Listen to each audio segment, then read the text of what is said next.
An aspect of our culture that does not get enough recognition is children's media. However, these pieces of media are just a part of our culture as media made for adults is. These books, TV shows, movies, and more are one of the many hands that go in to shape us as people. We all have that one book that we think of fondly. That one TV show we sneakily watch whenever we're feeling nostalgic or just need to feel comforted for a small while. That one movie we still know scene by scene. Children's literature is particularly overlooked. In the 1900s, children's media held the same importance, be that a song, nursery rhyme, game, or book. Though what was considered appropriate literature for children was and is ever evolving. If I was in my 20s in the 1900s, I would have been born in the 1870s to 1880s, which means that I very well might have grown up with stories such as those written by Charles Dickens. You know his work, I guarantee it. A Christmas Carol, A Tale of Two Cities, David Copperfield, and Oliver Twist are among his most famous works. Many of his stories were written for both children and adults, with those being geared towards children being slightly modified, if modified at all. Dickens' writings were inspired by his own childhood in England during the 1810s and 20s, which apparently was very rough.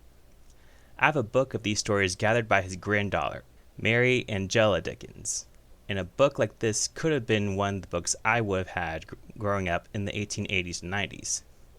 This children's book still has graphic depictions of child neglect, abuse, and exploitation, human trafficking, abuse of the disabled, alcohol being served to children below the age of 10, and much, much more also make a disturbing amount of appearances.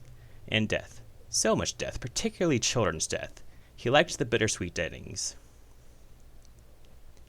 Other pieces of media I might have grown up with were short German stories as penned by the Brothers Grimm in the late 1850s.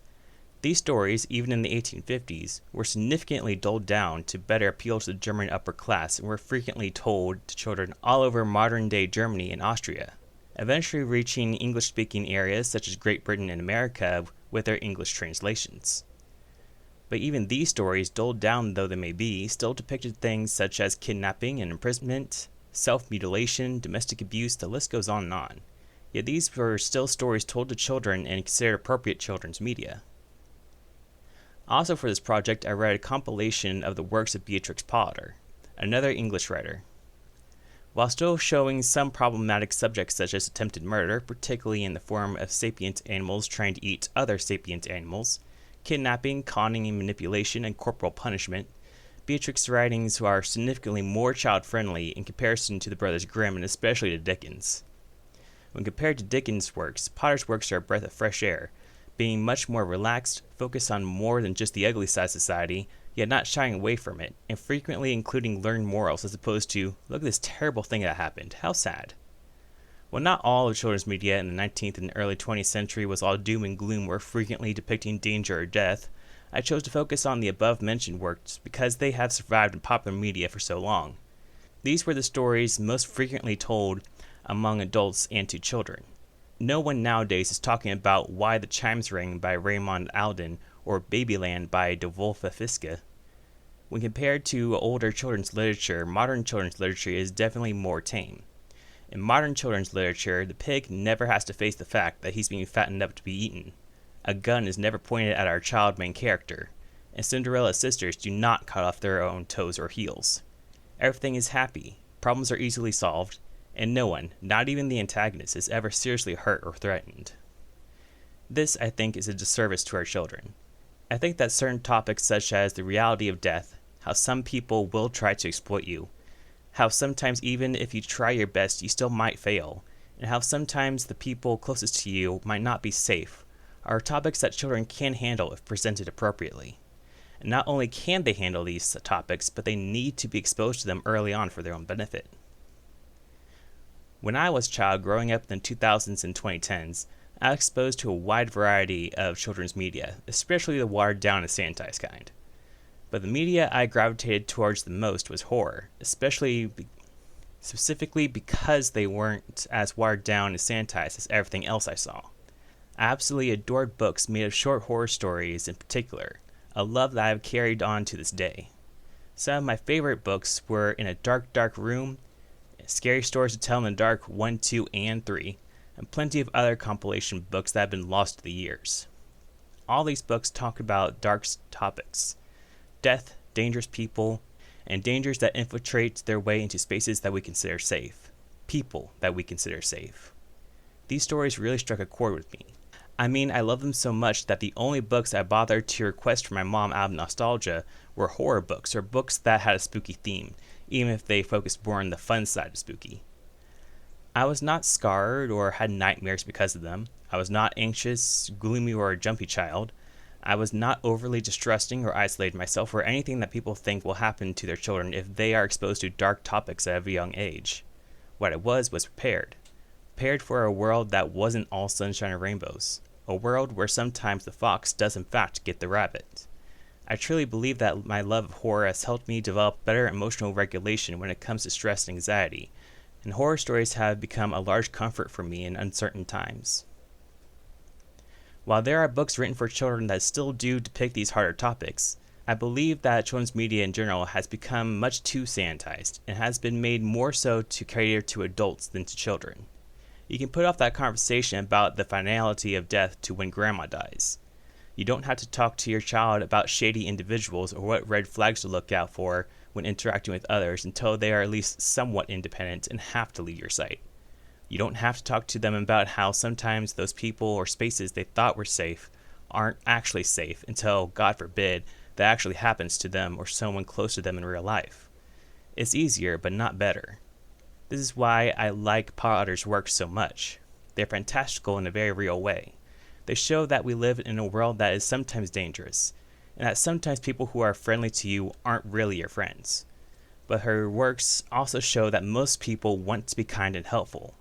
That when Tommy Brock comes around, hungry for rabbit babies, you have Peter and Benjamin Rabbits in your life willing to stand up for you, even at their own risk. And that you can stick up for others and do heroic things, all while being absolutely terrified at the same time.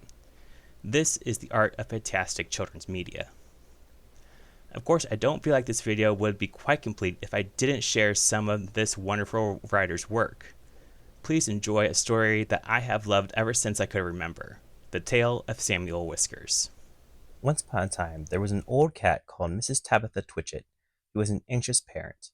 She used to lose her kittens continually, and whenever they were lost, they were always in mischief. On baking day, she determined to shut them up in a cupboard. She caught Moppet and Mittens, but she could not find Tom. Mrs. Tabitha went up and down all over the house, mewing for Tom Kitten. She looked in the pantry, under the staircase. She searched the best spare bedroom that was all covered up with dust sheets. She went right upstairs and looked into the attics, but she could not find him anywhere. It was an old, old house, full of cupboards and passages. Some of the walls were 4 feet thick, and there used to be queer noises inside them, as if there might be a little secret staircase. Certainly, there were odd little jagged doorways in the wainscot, and things disappeared at night, especially cheese and bacon. Mrs. Tabitha became more and more distracted and mewed dreadfully. While their mother was searching the house, Moppet and Mittens had got into mischief. The cupboard door was not locked, so they pushed it open and came out. They went straight to the dough, which was set to rise in a pan before the fire. They patted it with their soft little paws. "Shall we make dear little muffins?" said Mittens to Moppet.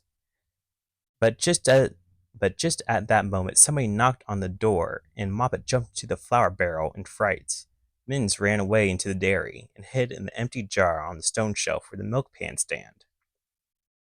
The visitor was a neighbor, Mrs. Ribby. She called to borrow some yeast. Miss Tabitha came downstairs, mewing dreadfully. "Come in, Cousin Ribby, come in, and sit ye down. I am in sad trouble, Cousin Ribby," said Tabitha, shedding tears. "I've lost my dear son Thomas. I'm afraid the rats have gotten." She wiped her eyes with her apron. "He's a bad kitten, Cousin Tabitha. He made a cat's cradle of my bonnet last time I came to tea. Where have you looked for him?" "All over the house. The rats are too many for me. What a thing it is to have an unruly family," said Miss Tabitha Twitchit. "I'm not afraid of rats. I'll help you find him, and whip him too. What is all that soot in the fender?" "The chimney wants sweeping. Oh dear me, Cousin Ribby, now Moppet and Mittens are gone." They had both got out of the cupboard. Ribby and Tabitha set to work to search the house thoroughly again. They poked under the beds with Ribby's umbrella, They rummaged in the cupboards. They even fetched a candle and looked inside the clothes chest in one of the attics. They could not find anything. Once they heard a door bang and somebody scattered downstairs. Yes, it is infested with rats, said Tabitha tearfully. I caught 7 young ones out of one hole in the back kitchen, and we had them for dinner last Saturday. And once I saw the old father rat, an enormous old rat, Cousin Ribby. I was just going to jump upon him, then he showed his yellow teeth at me and whisked down the hole. The rats get upon my nerves, Cousin Ribby, said Tabitha. Ribby and Tabitha searched and searched. They both heard a curious roly-poly noise under the attic floor, but there was nothing to be seen. They returned to the kitchen. Here's one of your kittens at last, said Ribby, dragging Moppet out of the flour barrel. They shook the flour off her and set her down on the kitchen floor. She seemed to be in terrible fright. Oh, mother, mother, said Moppet, there's been an old woman rat in the kitchen, and she's stolen some of the dough. The 2 cats ran to look at the dough pan. Sure enough, there were little marks like of little scratching fingers, and a lump of dough was gone. Which way did she go, Moppet? But Moppet had been much too frightened to peep out of the barrel again. Ribby and Tabitha took her with them to keep her safely in sight, while they went on with their search. They went into the dairy. The first thing they found was Mittens, hiding in an empty jar. They tipped up the jar, and she scrambled out. Oh, mother, mother, said Mittens. Oh, mother, mother, there has been an old man rat in the dairy, a dreadful, enormous, big rat, mother, and he's stolen a pat of butter and the rolling pin. Ribby and Tabitha looked at one another. A rolling pin and butter. Oh, my poor son Thomas, exclaimed Tabitha, wiping her paws. A rolling pin, said Ribby.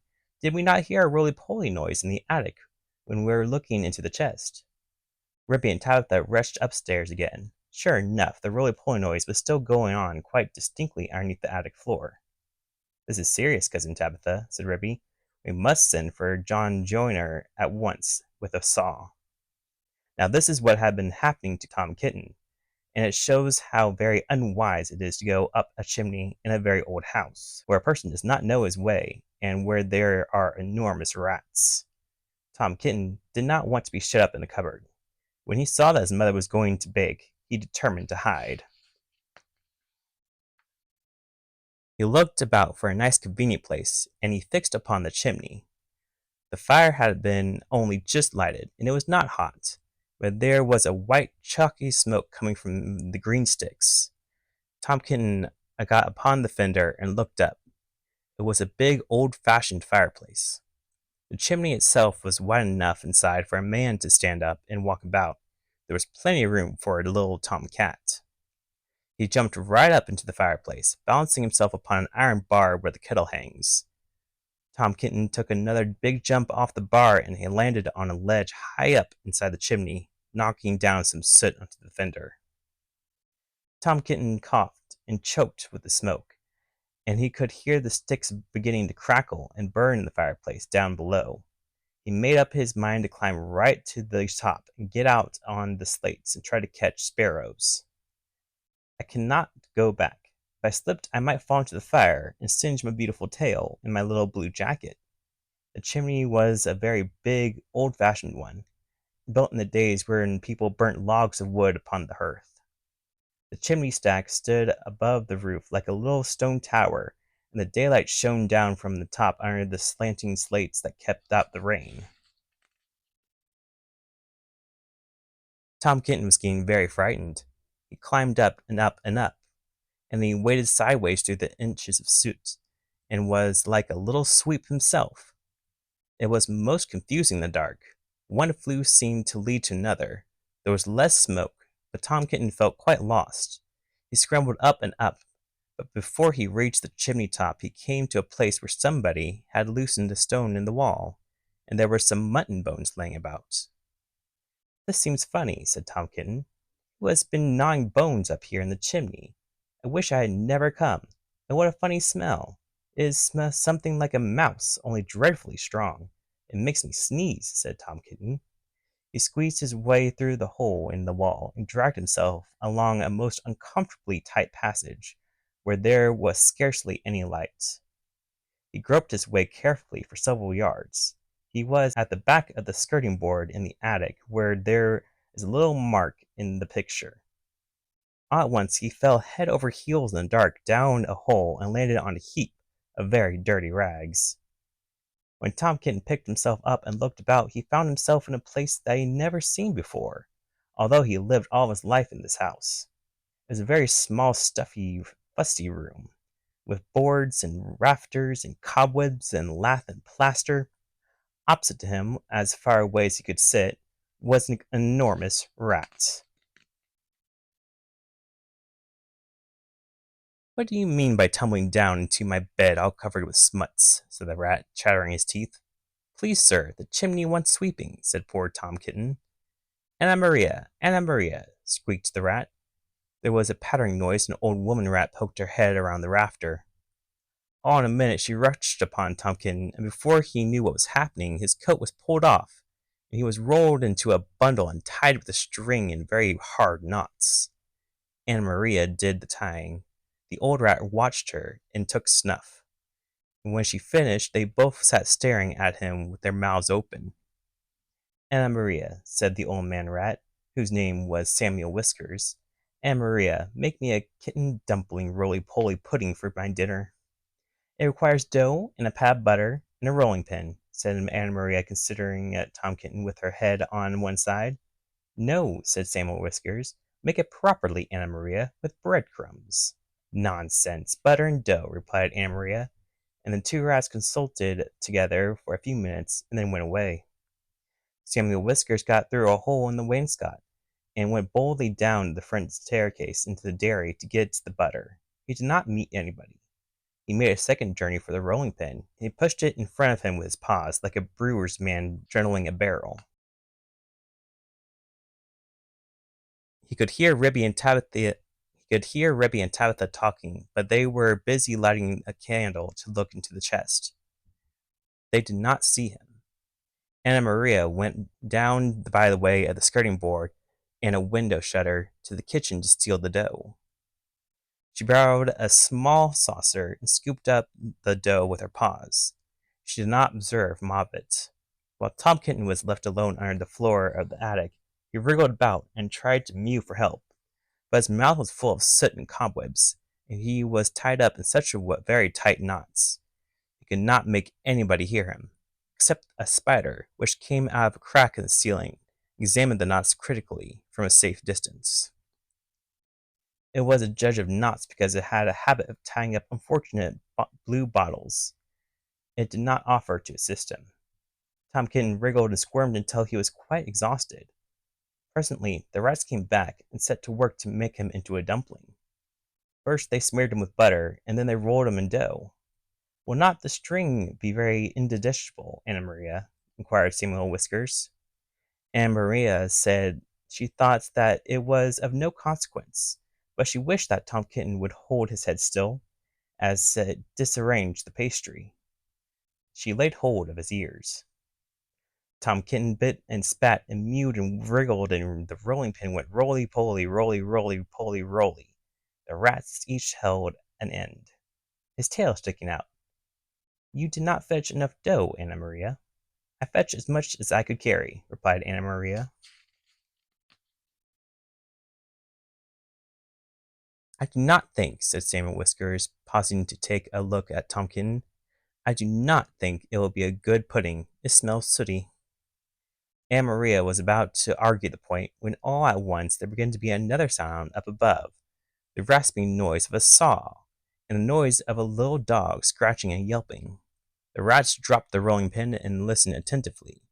"We are discovered," interrupted Anna Maria. "Let us collect our property and other people's, and depart at once." "Come away at once, and help me to tie up some mutton bones in the counterpane," said Anna Maria. "I have got half a smoked ham hidden in the chimney." So it happened that by the time John Joyner had got the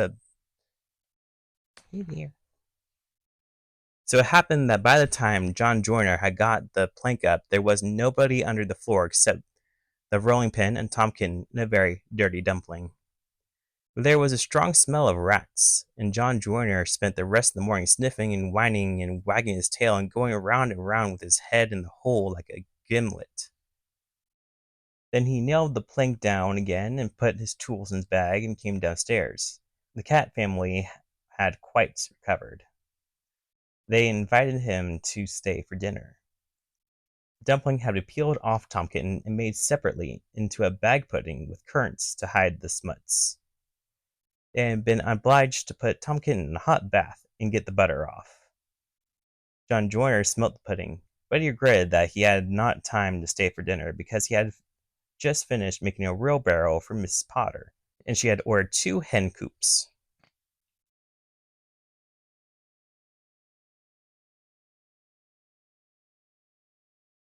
When I was going to the post late in the afternoon, I looked up the lane from the corner, and I saw Mr. Samuel Whiskers and his wife on the run, with big bundles on their little wheelbarrow which looked very much like mine. They were just turning in at the gate to the barn of the farmer Potatoes. Samuel Whiskers was pushing and out of breath, and Maria was still arguing in shrill tones. She seemed to know her way, and she seemed to have a quantity of luggage.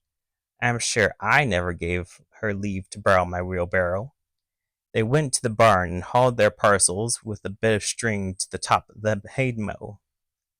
After that, there were no more rats for a long time at Tabitha Twitchit's. As for Farmer Potatoes, he had been driven nearly distracted. There are rats and rats and rats in his barn. They eat up the chicken food and steal the oats and bran and make holes in the meal bags. And they are all descended from Mr. and Mrs. Samuel Whiskers, children and grandchildren and great-grandchildren. There is no end to them. Moppet and Mittens have grown up into very good rat catchers. They go out rat catching in the village, and they find plenty of employment. They charge so much a dozen and earn their living very comfortably. They hang up the rats' tails in a row on the barn door to show how many they have caught, dozens and dozens of them.